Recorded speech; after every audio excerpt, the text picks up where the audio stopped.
Imagina esto. 14 años de edad, un trono de oro purísimo y el peso asfixiante de un país entero quebrándote los hombros. Adiós a la niñez, cero derecho a equivocarte. Te tocaba mandar con mano dura o dejarte tragar por el abismo. ¿Qué onda? Apasionados de la historia. Hoy vamos a escarbar en el trágico destino de un hombre nacido para la grandeza, que acabó sus días exiliado y sin el calor de los suyos. Si alguna vez sintieron que el mundo los escupió sin piedad, pongan en los comentarios la palabra destino, porque esta amarga historia les va a demostrar que nadie, ni siquiera un emperador, puede escaparle a sus propios fantasmas y contradicciones. Ese 7 de diciembre de 1825, los corredores del majestuoso Palacio de San Cristóbal en Río presenciaron el nacimiento de una figura que cimbraría a toda Sudamérica. Le colgaron una lista interminable de nombres: Pedro de Alcántara, Juan, Carlos Leopoldo, Salvador, Viviano, Francisco, Javier, de Paula, Leocadio, Miguel, Gabriel, Rafael, Gonzaga, de Braganza y Habsburgo. Pero la historia lo recordaría a secas como Pedro II de Brasil. A este niño le robaron la infancia. Desde que pegó su primer llanto ya era un símbolo patriótico, un juramento viviente. Su jefe, Pedro I, el mismísimo líder que había independizado al país de Portugal apenas 3 años antes, lo miraba como la raíz de una dinastía invencible. Por desgracia, el destino jugaba sus propias cartas, pasándose por el arco del triunfo los mandatos reales. Lo parieron en un monstruo recién independizado, un territorio inmenso y brutalmente polarizado, una inmensidad de tierra que te robaba el aliento, atravesada por ríos colosales y protegida por selvas tupidas que escondían secretos milenarios. Y para rematar, la desigualdad calaba hasta los huesos. Un panorama tristísimo, donde tener gente esclavizada no era ninguna rareza, al contrario, era el motor de la lana. Ahí los caciques pesados de norte a sur andaban con el Jesús en la boca, listos para despedazar al que les tocara sus privilegios. A Pedro II le iba a tocar comerse ese plato amargo. Recibiría un imperio imponente, pero rotísimo por los excesos de unos cuantos y la miseria de millones. Pero aguanta, que mucho antes de agarrar la corona y cargar con ese muertito, a este morrito lo obligaron a caminar por un verdadero infierno que le haría pedazos la inocencia a quien fuera. Y esta crónica tan gris no empieza con aplausos ni fiestas, arranca con un abandono brutal. Una despedida para siempre que le partió el alma en dos. Era el año 1831. El chavito apenas pegaba a los 5 años cuando su apá aventó el arpa. Harto de la grilla y los trancazos, el rey prefirió pelarse. Se rindió, dejando atrás las riquezas y a su propia carne. Agarró barco para Europa y dejó al chamaquito ahí, paralizado mirando al océano, intentando masticar una desgracia de ese tamaño. Por muy escuincle que fuera, su intuición de niño le advertía que su universo se había ido al carajo. A sus 5 años, quedarse huérfano con padres vivos fue un madrazo para un Brasil que no sabía ni para dónde hacerse. Tenían la silla grande vacía y un monarca de kinder. El gobierno se quedó a la deriva. Así empezó ese hoyo negro que los historiadores llaman la regencia, un gobierno interino hecho un desmadre, con facciones arrancándose los ojos para mover los hilos de una nación a la deriva. Y mientras el niño sobrevivía asfixiado en un laberinto de maestros, normas de plomo y una tristeza que lo consumía, vagaba por pasillos gigantescos rodeado de viejos que le hacían reverencias sin sentido, atiborrándolo de francés, latín, ciencias, partituras y textos milenarios. Le metieron en la cabeza cuanto conocimiento existía, pero a nadie se le ocurrió enseñarle a jugar. Su horario era una vil prisión. Le traían marcaje personal y le contaban hasta los suspiros. Era un emperador ensamblado en una fábrica, esperando su turno mientras todos se hacían de la vista gorda con la factura mental que le estaban cobrando. Y para echarle más sal a la herida, la parca se llevó a su mamá, la emperatriz Leopoldina, cuando él apenas tenía 1 añito. Nunca tuvo la suerte de cruzar miradas con ella. Su rostro y su voz eran un misterio total para él. Lo único que le quedaba eran unos cuadros fríos. Y qué triste es darse cuenta que una pintura jamás te va a dar un abrazo. Su padre había salido huyendo como los cobardes, y sus hermanas jalaron con él para Europa. Al pobre Pedro II lo dejaron tirado a su suerte en tierras brasileñas, rodeado de nanas y tutores que le daban cariño por pura conveniencia, siendo el esclavo de una nación que nomás quería su foto pero que le valía madre su bienestar. En esa oscuridad asfixiante creció un morrito solitario, que se tragaba sus emociones y caminaba con pies de plomo, aprendiendo a la mala que tener sentimientos era un lujo que los reyes no se podían dar. Esa armadura de hielo, Se volvería su fantasma de por vida, acompañándolo en la cumbre del éxito y en el precipicio de su derrota. Mientras él se apagaba por dentro, allá afuera, la falta de gobierno tenía al país ardiendo. Reventaron rebeliones bañadas en sangre por todos lados. El noreste se volvió un infierno con matanzas brutales como la Cabanajem, la Balayada y la Sabinada. Los del sur amenazaban con mandar todo a volar y separarse de tajo. Se veía venir que Brasil se iba a hacer añicos, copiando la maldición de la América hispana de romperse en republiquitas. Justo en el centro del desmadre, los de traje y corbata se sacaron un as bajo la manga por pura desesperación. Para que el barco no se hundiera, decidieron declararlo adulto a la fuerza. A sus pinchirrientos 14 años, la nación le cobraba la factura. Así, el 23 de julio de 1840, el Congreso dio el carpetazo final, nombrando mayor de edad a su rey. No tenía 18, ni siquiera 16. Era un vil escuincle de 14 años y 7 meses. Con esa firma le dieron el tiro de gracia a su niñez, convirtiéndolo de un plumazo en el mero del pedazo de tierra más bestial de toda Sudamérica. Un año más tarde, el 18 de julio de 1841, se armó la toma de poder. Caminó por la catedral carioca forrado en terciopelos color esmeralda y oro puro. Llevaba puesta una corona retacada de diamantes, agarrando con uñas y dientes los cetros que gritaban a los 4 vientos que él era la ley absoluta. Sin llegar a los 15, ya llevaba las riendas de un monstruo de 4 millones de kilómetros cuadrados, siendo el dueño de millones de almas sentenciadas, en su mayoría, al infierno de la esclavitud.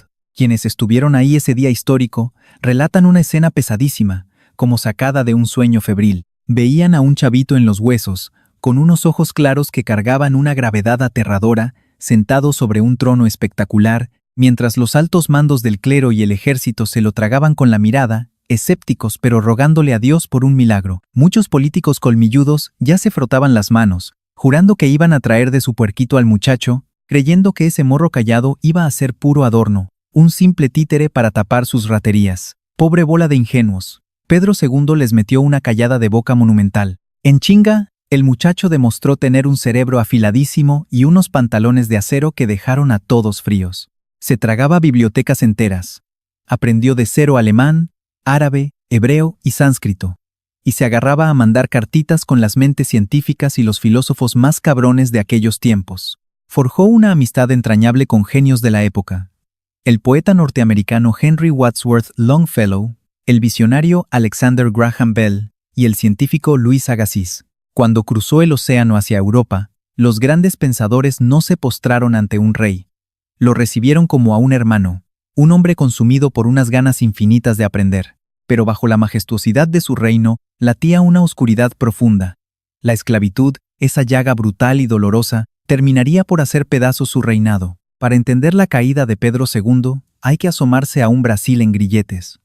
En la primera mitad del siglo XIX, ningún otro país de América devoró tantas vidas traídas a la fuerza desde África. Los números simplemente rompen el corazón. Casi el 50% de los seres humanos arrastrados por el comercio atlántico terminaron muriendo en vida en los puertos brasileños. No importaba si era cortando caña en el norte, piscando café en el sur o sangrando en las brutales minas de oro de Minas Gerais, todo el motor del país se alimentaba del sufrimiento de quienes fueron arrancados de su tierra.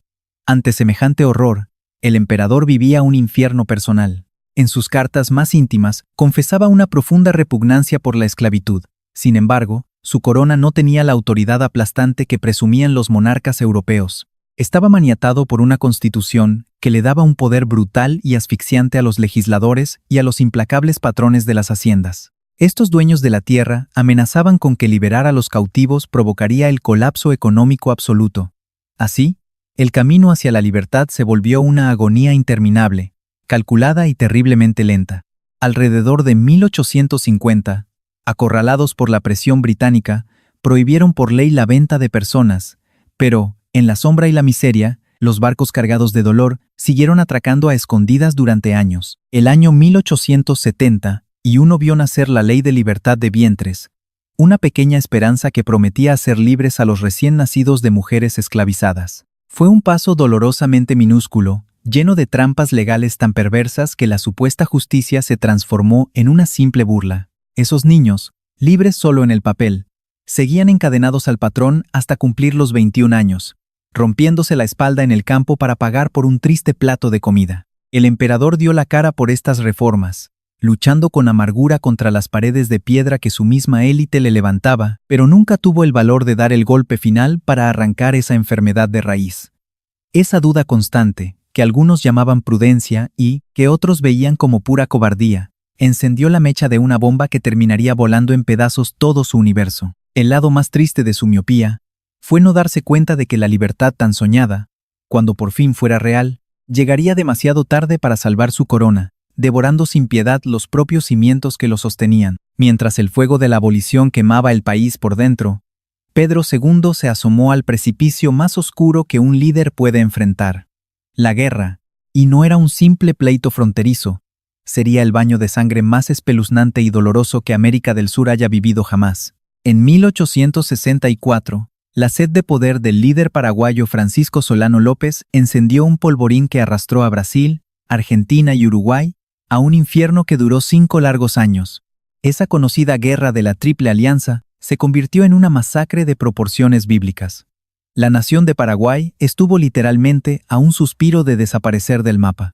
Las trágicas cuentas de la historia estiman que entre el 50 y el 70% de la población paraguaya perdió la vida, exterminando a casi todos los hombres jóvenes.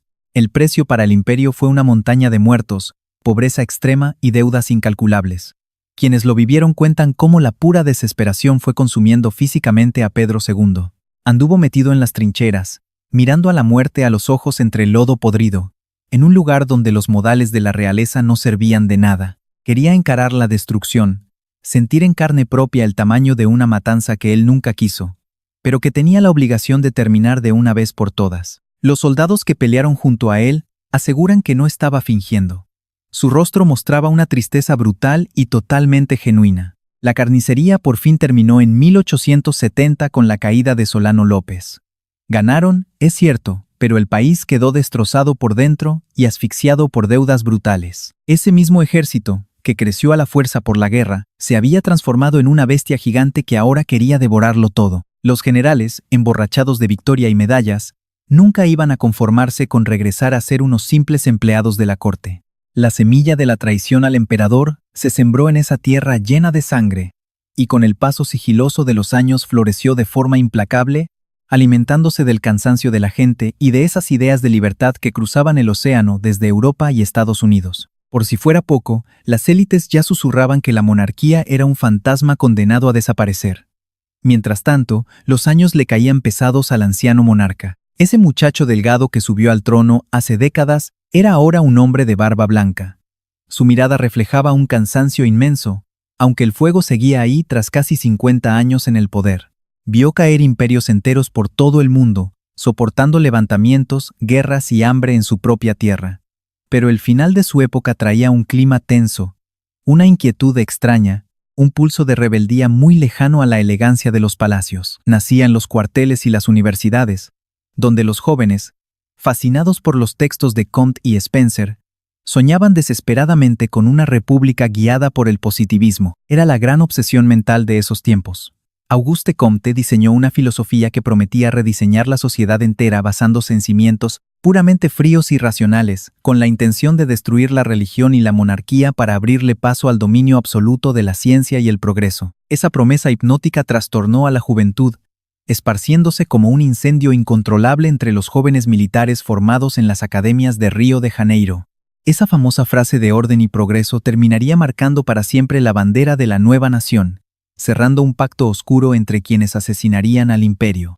Perdido en esa tristeza profunda que a veces antecede a la traición, el viejo emperador nunca vio, quizás por nobleza o por no querer aceptar la realidad del precipicio gigantesco que tenía enfrente.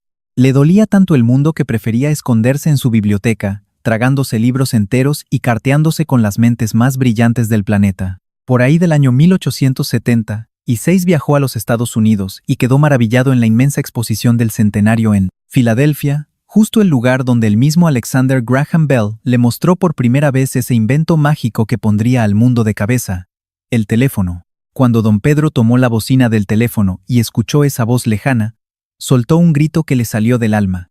Fue una mueca de asombro tan profunda que quienes lo vieron jamás pudieron borrarla de su mente. Era desolador contemplar a un rey que todavía tenía la capacidad de sorprenderse, ajeno a que su propio país se le estaba desmoronando en las manos como arena seca. El grito desesperado por exterminar la esclavitud de una vez por todas llegó a un nivel insostenible justo cuando moría la década de 1880. Esa inmensa lucha por liberar a los oprimidos en Brasil agarró una fuerza tan brutal que ya nadie, por más que quisiera, podía hacerse de la vista gorda. Figuras enormes como Joaquim Nabuco y José do Patrocínio usaron sus letras y discursos para sacudir las mentes y prenderle fuego al pueblo.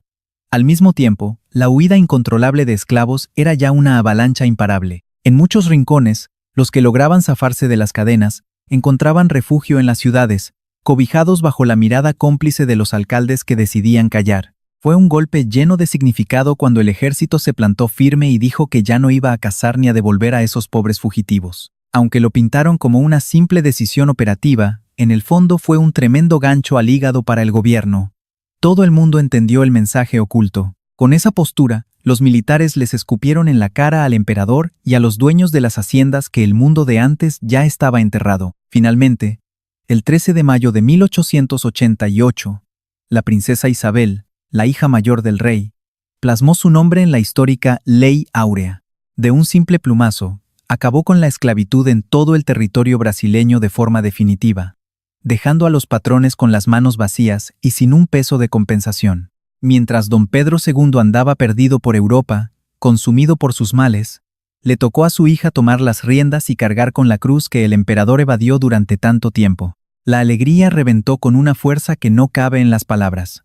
Las calles de Río, Salvador y Sao Paulo se inundaron de llanto y bailes eufóricos, coronando a Isabel como la heroína del país. Por un instante fugaz, pareció que el imperio recobraba el aliento, agarrándose de esta victoria moral para justificar que todavía merecía existir. Pero la realidad era otra. Los magnates del campo en el sur y el oeste, esos reyes del café, a quienes les arrebataron de tajo a sus peones sin darles ni un quinto, hervían de tanto coraje que, cegados por la sed de venganza, terminaron arrojándose a los brazos tentadores del movimiento republicano. El trono se quedó de pronto sin sus perros de presa más fieles. Su destino fatal ya estaba escrito. El año 1889 arrancó con una calma que daba miedo por lo falsa que era. Para agosto, el monarca volvió a pisar su tierra.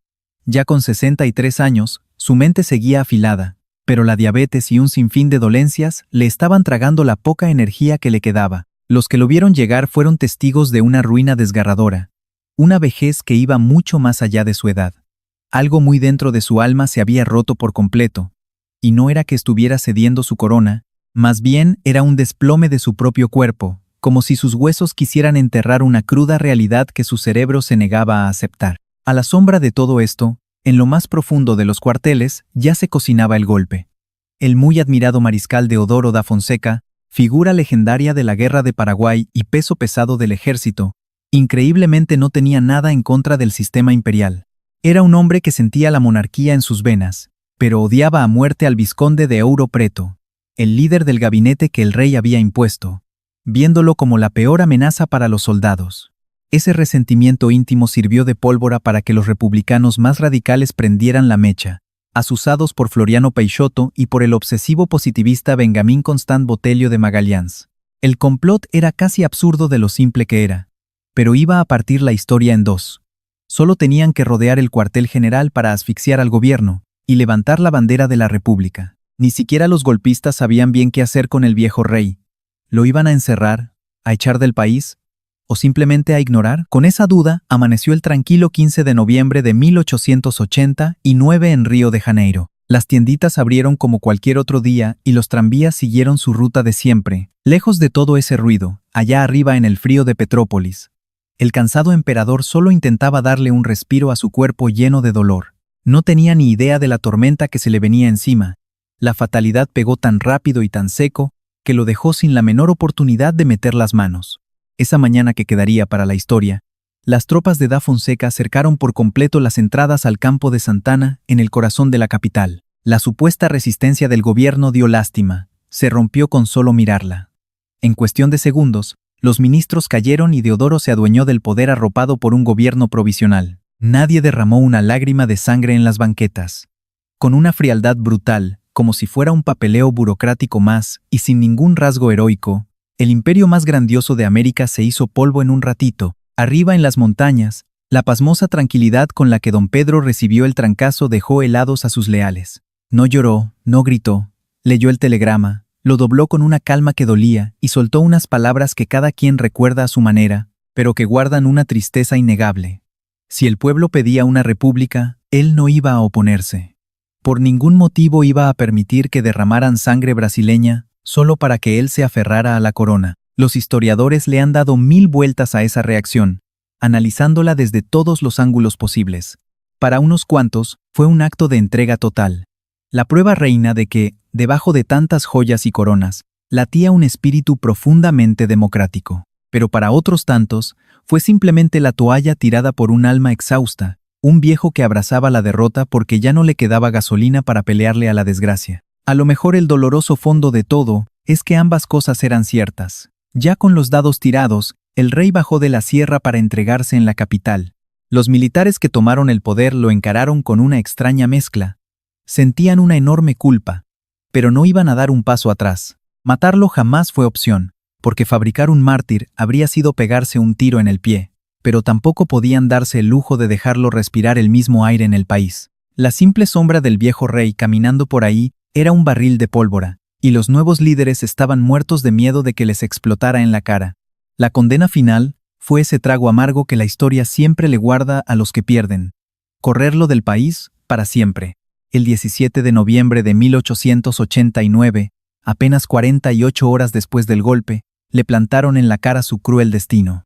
Los nuevos dueños del país le ordenaron a él y a toda su sangre largarse y no volver a pisar suelo brasileño por el resto de sus vidas. Esas palabras no eran ninguna petición, sino una orden fría y cortante, disfrazada con la maldita doble moral de los modales políticos. Consumido a sus 63 años, y con el cuerpo roto por la enfermedad, enfrentaba un desenlace desgarrador. El mismo país que lloró para hacerlo rey cuando era niño, hoy lo escupía como a un trasto inútil después de medio siglo de entregarles la vida. Fiel a su esencia, se tragó el nudo en la garganta y no profirió queja alguna. Bajó la cabeza, derrotado, suplicando únicamente unas horas para empacar su vida entera. Los golpistas apenas le concedieron un suspiro de tiempo. Esa amarga espera en Río, frente al barco que lo arrastraría lejos de su hogar, se empapó de un dolor tan sordo que los libros jamás sabrán retratarlo fielmente. El monarca caminó por última vez entre los muros de su infancia, arrastró los pies por corredores eternos, despidiéndose de la espesura de sus tierras y conversando con los poquísimos leales. Casi toda su corte, cobardemente, ya lo había dejado a su suerte. Las crónicas más tristes murmuran que, la noche antes del destierro, se aisló en su cuarto para escribirle unas líneas a la nada. Los fragmentos rescatados desnudan el alma a alguien que se despide para siempre de la tierra amada. Sus palabras no destilaban veneno ni rencor, sino el llanto mudo de una despedida que le desgarraba el pecho. Exactamente al soplar 64 velas, aquel 7 de diciembre de 1889, don Pedro II subió al barco Alagoas, rumbo a un destierro definitivo. Dejaba atrás el país que gobernó a lo largo de 49 años. El mismo rincón del mundo donde nació, amó, lloró y envejeció. Una patria extirpada de sus entrañas, dejando la duda de si algún día fue realmente suya. Aquella nave cortó el mar con una lentitud que rozaba en la tortura. Lo acompañaban en la cubierta su esposa, la emperatriz Teresa Cristina, la princesa Isabel junto al conde de Eu, su marido. Navegaban perdidos, arrastrados hacia un exilio dorado donde hallarían asilo diplomático, pero nunca jamás el calor de una casa. Eran parias llenos de lujos, pero profundamente huérfanos de patria. Teresa Cristina, con el cuerpo cansado pero una lealtad a prueba de fuego, entregó su vida entera al hombre que, según sus propias palabras, solo tenía ojos y devoción absoluta para Brasil. Ese trayecto sobre el Atlántico le aniquiló el espíritu. Los vientos helados, el salitre golpeando la cubierta y el dolor punzante de perder su tierra natal, terminaron por romper su cuerpo ya marchito. Tocaron puerto en Lisboa con el frío a cuestas, huyendo luego a Oporto. Ahí, la muerte vino por la emperatriz a escasas semanas del cruel exilio. Aquel 28 de diciembre de 1889, tras 39 noches de haber perdido la que fue su casa por medio siglo, se apagó para siempre. El emperador la vio morir en silencio. Ese golpe letal al corazón terminó haciendo pedazos la poca esperanza que el destierro no le había arrebatado. Por 45 años de unión, fue su raíz firme frente a cualquier tormenta. Pese a no vivir un romance de novela, los unía un lazo irrompible, una fidelidad a ciegas y un amor tan entrañable que resultaba imposible de reemplazar. Al perderla, el monarca cayó en un hoyo de profunda tristeza. Un vacío en el alma que lo asfixiaba más que el propio alejamiento de su patria. Entre las páginas de su diario dejó un testimonio tan desgarrador que la historia no deja de citarlo. Resumiendo su viacrucis personal en un par de frases sueltas, escribió que el dolor de haberla enterrado lo quebró de tal forma que casi hizo que se le olvidara la herida de haber perdido Brasil. Casi. Intentó sobrevivir en Europa arrastrando una melancolía enorme, pero sin perder jamás el porte. Aceptaba su cruz, aunque el espíritu se resistía a morir. Vagó como un fantasma entre Francia, Italia y Portugal. Dormía en hoteles baratos y cuartuchos modestos, dejando pasmados a quienes esperaban toparse con la pompa de un monarca. Los golpistas en su país le retuvieron todo su dinero. Apenas la libraba con las pocas cosas que logró sacar y con la buena voluntad de algunos viejos amigos europeos. Pero tirarse a la perdición nunca pasó por su mente. Su única cura para el alma fue hundirse entre páginas y seguir cultivando el conocimiento. Recorría París refugiándose en los muros de la Sorbona y en debates profundos. Mantuvo un contacto ferviente y por carta con los pensadores más iluminados. Aprendió lenguas ajenas sin olvidar las propias. Fue justo en esos días grises que le envió una carta a un viejo conocido, desnudando quién era realmente. Le confió que su gran anhelo de vida siempre había sido dar clases en una escuelita rural. No era pura pose. El sueño de ilustrar a los suyos fue lo que lo mantuvo en pie cuando llevaba la corona. Fundó recintos educativos donde no había nada. Sedujo a grandes genios y financió de su bolsa incontables viajes de exploración y estudios culturales para su tierra. Veía en los libros la única salida genuina para curar la miseria del país. Por ello, arrancado del trono y hundido en el exilio, se aferró a su pasión en el último territorio que le quedaba, él mismo. Su andar por museos, sus charlas de madrugada con los sabios y aquellas lecturas interminables bajo techos prestados. Todo aquello era la sombra de su infancia herida. El instinto de un niño rodeado de soledad en un palacio enorme, que buscó consuelo en las letras para evadir el hielo de quienes debieron cuidarlo. Al otro lado del océano, el país que le dio la espalda se ahogaba en su naciente república, lejísimos de aquel paraíso que les habían jurado los libertadores de papel. La revuelta que mató al imperio se quitó la máscara en un abrir y cerrar de ojos. Deodoro da Fonseca, el cerebro tras el golpe, gobernó con un puño tan cerrado que hasta sus propios paleros terminaron oliendo el tufo a tiranía. Hacia noviembre de 1891, a escasos 2 años de la revuelta, a este caudillo se le hizo fácil querer desbaratar el Congreso a la mala. Semejante locura lo tiró de la silla en seco. Lo relevó Floriano Peixoto, mejor conocido como el Mariscal de Hierro, un hombre de entrañas heladas al que le importaban poco las formas. Su mandato ardió entre revueltas de la Armada en Río y un auténtico baño de sangre en el sur, la Revolución Federalista, que sembró la tierra de muertos. El famoso orden y progreso que vendieron los militares acabó convertido en un charco de sangre, soltando a los demonios y trayendo un infierno peor al que vivían con el emperador. Atrapado en Europa, el viejo monarca leía aquellas desgracias sintiendo cómo se le rompía el alma, contagiando de tristeza a quienes aún lo acompañaban. Nunca soltó un venenoso, te lo dije. Su verdadero infierno era ver cómo masacraban a su patria mientras él, atado de pies y manos, observaba impotente cruzando el Atlántico. Varias veces sonó el río en las sombras, asegurando que los monárquicos estaban armando una conspiración para dar un madruguete e intentar sentarlo en el trono. Juraban que había dinero de sobra, buenos contactos y agallas suficientes para volver a ponerle la corona. Don Pedro, sin embargo, supo leer bien el agua tibia. Su decisión fue inquebrantable. Nunca se prestó a esas grillas, ni le dio alas a los conspiradores. Nunca permitió que financiaran levantamientos para regresarlo al trono. Repitió 1000 veces que únicamente pisaría Brasil si el pueblo lo aclamaba de corazón. Mientras tanto, aceptaría su triste destino como un simple exiliado. Un hombre al que le arrebataron su patria. La salud de aquel soberano se desplomó de golpe. Los médicos le echaban la culpa a los estragos de la diabetes, a una tristeza infinita y al peso asfixiante de una vida que arrancó con obligaciones a destiempo y culminaba en el abandono absoluto. Para el verano de 1891, intentó hallar consuelo en Cannes, al sur de Francia, buscando la anhelada paz mediterránea que le recetaban sus médicos. Pero ninguna playa del viejo continente podría siquiera acercarse a su amada Petrópolis, y mucho menos apagar su profunda nostalgia por la inmensidad de Guanabara. En la recta final de su vida, se castigó con un aislamiento que rayaba en lo ermitaño. Se levantaba antes del sol, leía de forma compulsiva y vaciaba todo su sufrimiento escribiendo sus recuerdos. Recibía a intelectuales y amigos que lo visitaban mirándolo con lástima y fascinación, como se observa a una leyenda derrumbada. Lo seguían tratando como a un rey, pero ninguna muestra de respeto iba a devolverle la corona perdida.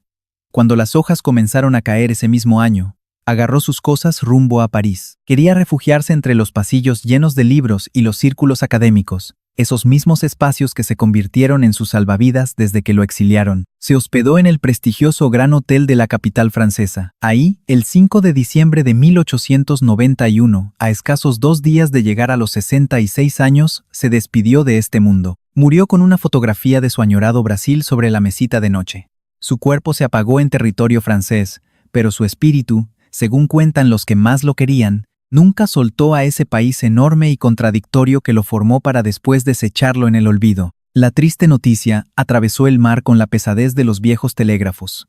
Al llegar, partió a la sociedad en 2 bandos. Hubo quienes derramaron lágrimas sinceras por la muerte de aquel hombre que había moldeado el rumbo de Brasil durante medio siglo.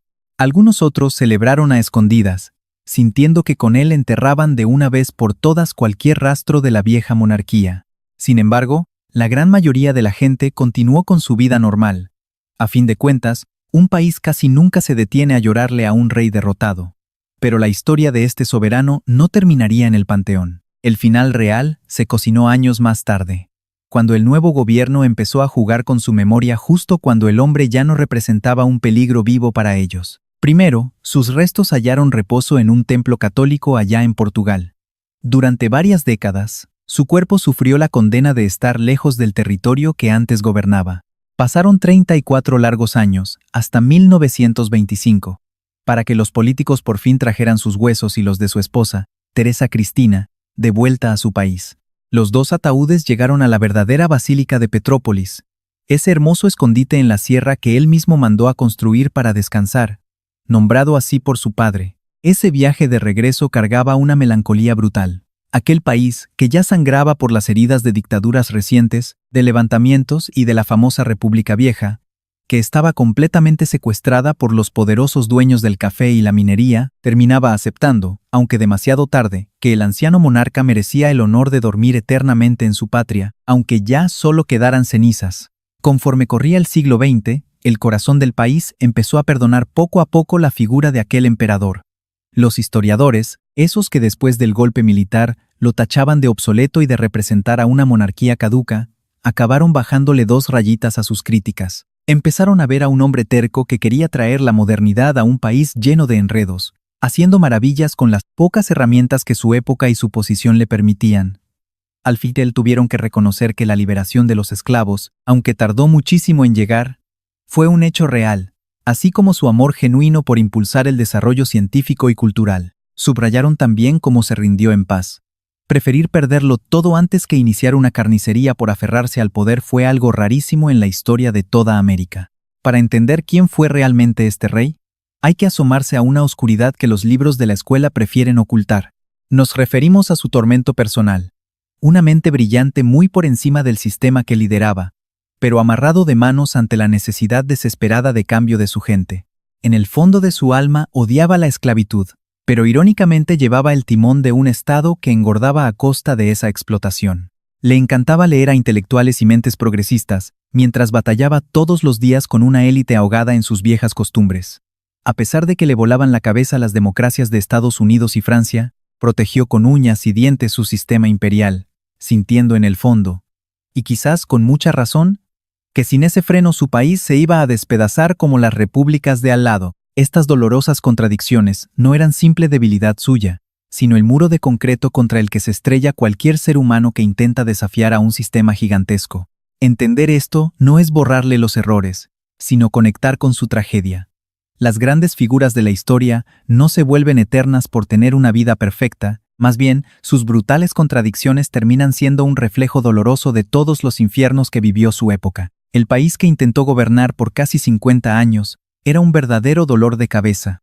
Era el único trono abandonado en la América del siglo XIX. un pedazo de tierra que hablaba portugués rodeado por un mar de vecinos hispanos. Un imperio acorralado por ideas republicanas, con un puñado de burócratas aferrados a dominar un territorio del tamaño de un continente entero. Y justo en medio de ese torbellino, palpitaba el alma de un hombre al que coronaron de niño y echaron a patadas de anciano, jalando hacia el precipicio no solo su corona, sino el último suspiro de toda una era. Pero hay un detalle sobre Pedro II que los relatos dramáticos sobre su ruina casi siempre olvidan: el gigantesco legado cultural que nos dejó. Cobijados bajo sus alas, los brasileños vivieron lo que muchos estudiosos llaman el verdadero despertar de su país en cuestiones artísticas y de investigación dura. Este gobernante jamás escatimó en darle impulso y crear espacios de conocimiento que terminarían forjando el carácter de su gente durante siglos. El museo más importante de Brasil, que echó raíces en tiempos de su papá, pero que él hizo volar altísimo, se transformó en la máxima luz de sabiduría de toda Sudamérica. Al mismo tiempo, la nueva institución dedicada a la historia y geografía nació como el primer intento serio y obsesivo por salvar del borrón la enorme memoria de ese país colosal. Esa deslumbrante Academia Brasileña de Letras brotó como el testamento absoluto de aquel paraíso del pensamiento que la corona cultivó con devoción. El mismísimo soberano mandó traer a los grandes sabios europeos para descifrar el enigma de nuestra fauna y lo espeso de la jungla, las lenguas indígenas y los misterios del suelo. Financió expediciones audaces hasta lo más profundo y salvaje del país, rincones que el pueblo llano miraba como un abismo de mitos y penumbras vírgenes. Se carteaba íntimamente con Luis Pasteur, quien le confiaba sus primeros descubrimientos para frenar la rabia. Aquel emperador nunca fue un simple curioso del saber, más bien, entendía desde las entrañas que educar era la única vía real para redimir y transformar a su gente. La literatura, el lienzo y la música estallaron en una época dorada, cobijados siempre bajo el manto imperial. La pluma más magistral de aquellos rumbos, Machado de Asís, parió sus obras cumbres justo en los tiempos de Pedro II. Carlos Gómez arrancó ovaciones en todo el mundo, abriendo brecha como nadie en el continente, apadrinado incondicionalmente por el rey. Semejante época de oro no fue obra de la casualidad. Fue el sudor de años de trabajo desde el Estado, impulsado por un gobernante que creía ciegamente en el poder sanador del arte. La princesa Isabel, famosa por romperle las cadenas a los esclavos, padeció el mismo exilio desgarrador, cruzando el charco para nunca regresar.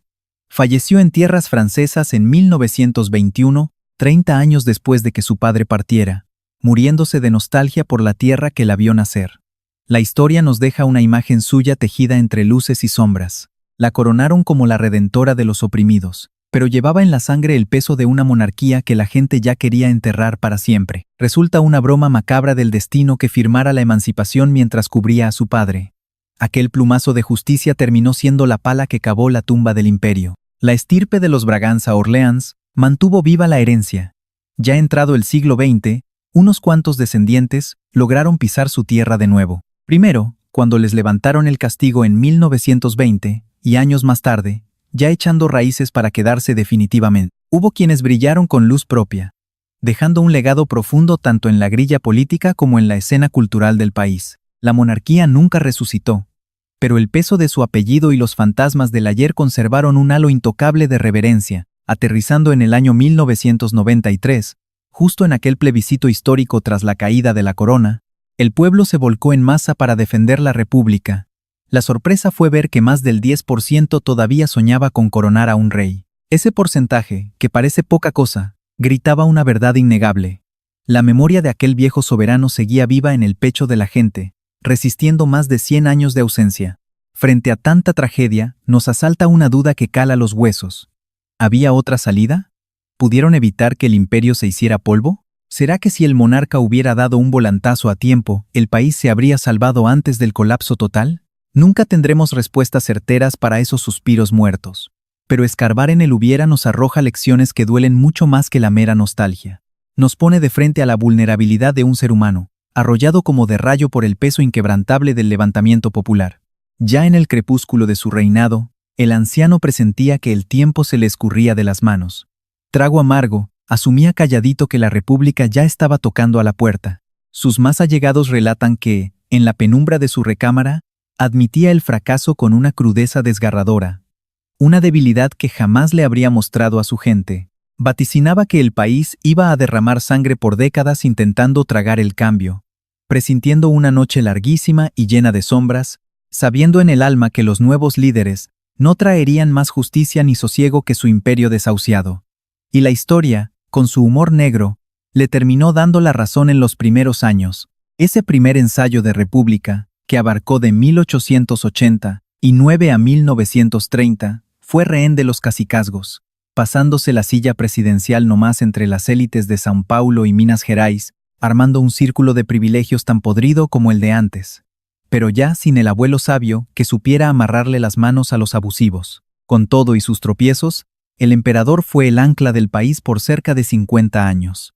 Cuando lo echaron a la calle, esa brújula moral se hizo pedazos, dejando un vacío que terminaría llenando a la mala el dictador Getúlio Vargas al despuntar los años 30. Como suele pasar con nuestras desgracias, el paso del tiempo no cerró la cicatriz, nomás le echó tierrita encima para que se infectara peor.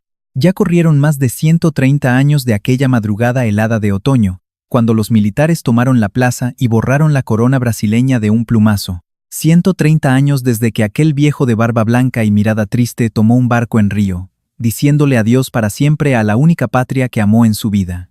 Murió exiliado en París. Su llama se extinguió en la soledad más dura, aferrado a una foto de su tierra, consciente como rezan sus cartas más amargas de que Brasil seguiría su camino, dejándolo arrumbado en el olvido, porque era un monstruo gigante, bronco y vibrante, con una sangre hirviente que ningún decreto iba a lograr domar.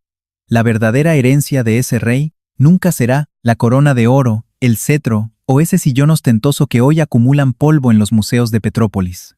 Su verdadera huella no se toca, pero tiene raíces de hierro. Se esconde en las entrañas de una nación que por 50 años respiró bajo el mando de un tipo aferrado a los salones de clases, los libros y la ciencia para forjar el mañana.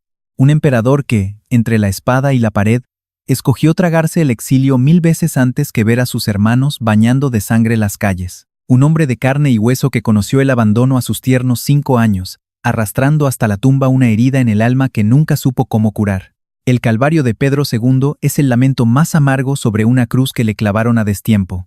Un desenlace cruel que se tomó toda una vida en estallar. Es la crónica desgarradora de un chamaquito al que le aventaron el trono encima muchísimo antes de que supiera siquiera dar sus primeros pasos terrenales. Es el drama de un anciano al que su propio país escupió sin tentarse el corazón, olvidando que esa espalda encorvada sostuvo a la nación para que no se hiciera pedazos durante medio siglo. A fin de cuentas, toda esta historia nos deja una herida abierta, una duda que el pueblo brasileño todavía no puede resolver.